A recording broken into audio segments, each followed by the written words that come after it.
ये आपके परिवार में 2-4-10 लोग होंगे, हमारे परिवार में 1000-1500 लोग हैं।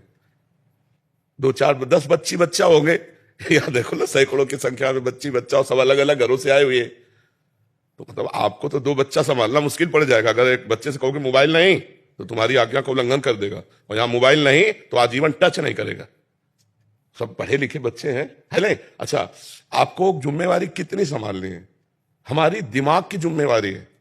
नहीं, इसका दिमाग ना फेल हो, उसका दिमाग ना, हम दिमाग पर खेलते हैं, सबके दिमाग पे खेलते हैं। तुम बाहरी व्यवहार पर खेलते हो और हम तुम्हारे दिमाग पर खेलते हैं।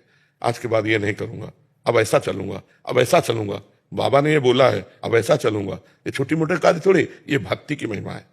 भक्ति करने वाला वास्तविक कर्तव्य का पालन कर पाएगा। जैसे आपको कोई 100 रुपया दे, हमारा एक काम कर दो, और आप भक्त हो, तो आपकी तुरंत आएगा नहीं, भगवान के द्वारा जो राजकीय विधान से हमें मिलता है उसी से भरण पोषण होगा।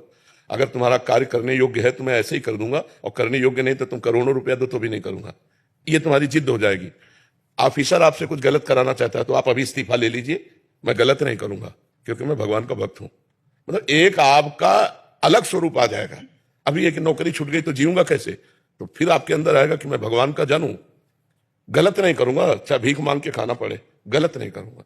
ये भक्ति आपको पुष्ट कर देगी, निर्भय कर देगी, निर्लोभिता, कर्तव्य पालनता। भक्ति बहुत बड़ा सद्गुण है, कर्तव्य का पालन। अगर मैं भगवान ने कर्तव्य दिया तो हम आपको भगवान मानकर, मेरे भगवान इतने रूपों में आए, और उनसे प्रेम से बात करते हैं, जो भगवान बुलवाते हैं उत्तर दे देते हैं। अपने अपने कर्तव्य का सम्यक रूप से पालन भक्ति सिखाती है। भक्ति कर्तव्य छुड़वाती नहीं है, भक्ति पुष्ट करती है। और भक्ति के पुत्र हैं ज्ञान और वैराग्य, ये भक्ति के ही पुत्र हैं। तो जितने ज्ञान से आपका काम चलना है, जितने वैराग्य से आपकी भक्ति पुष्ट होनी, उतने ही भगवान देंगे। गृहस्थी में एक से एक महान भागवत, एक से एक महान भागवत, मतलब एक से एक महान भागवत गृहस्थ में हुए। हमें लगता है विरक्तों से ज्यादा गृहस्थ में महाभागवत हुए। भक्तमाल अगर पढ़ी जाए तो विरक्तों से ज्यादा गृहस्थ महान उत्तम स्थिति को प्राप्त हुए। पर बहुत जोर की भगवान की भक्ति उनके हृदय में। चीदर चिदरानी जी नाम के एक भगत भक्तमाल जी में आते हैं, तो पीपा जी और सीता सहचरी जी उनके यहाँ दर्शन करने गए, उनकी भक्ति की महिमा सुनकर। उनकी हालत ये थी कि संत जन आते रहते थे तो सब, तो अर्थ नहीं रह गया था, घर में खाने को नहीं रह गया था, दरवाजा खिड़की नहीं रह गए थे, वो भी उखाड़ के बेच चुके, संत सेवा कर चुके थे। अब जब पीपा जी सीता सहचरी आई, तब चीदर जी अपनी पत्नी से चिदरानी जी से कहा, आज संत भूखा जाएगा, क्योंकि कोई उधार देगा नहीं और घर में कुछ है नहीं जो बेच दे। तो आज हमारा नियम टूट जाएगा कि संत कभी भूखा दरवाजे से नहीं जाना चाहिए। और इतने बड़े संत पीपा जी सीता से चले, तो उनकी पत्नी ने जानो क्या कहा, भूखे नहीं जाएंगे, हमारा एक वस्त्र है शरीर में, कुछ देखने लायक है, मतलब थोड़ा ठीक है।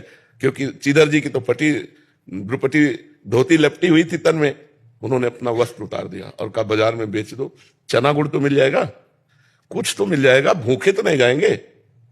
भगवान की कृपा से वो बिक गया, तो उसी का दाल चावल लाए बनाया, और रज के पात्र में जब उनके सामने, तो सीता से चले जिनका भक्ता, इनको भी बुला लो यहीं। तो उनका नहीं, उनका नहीं, मैं बुला के लाती हूँ। अंदर गई तो देखा रसोई में निर्वस्त्र बैठे हैं, आंखों से आंसू चल रहा है, मुख से भगवान का नाम चल रहा है।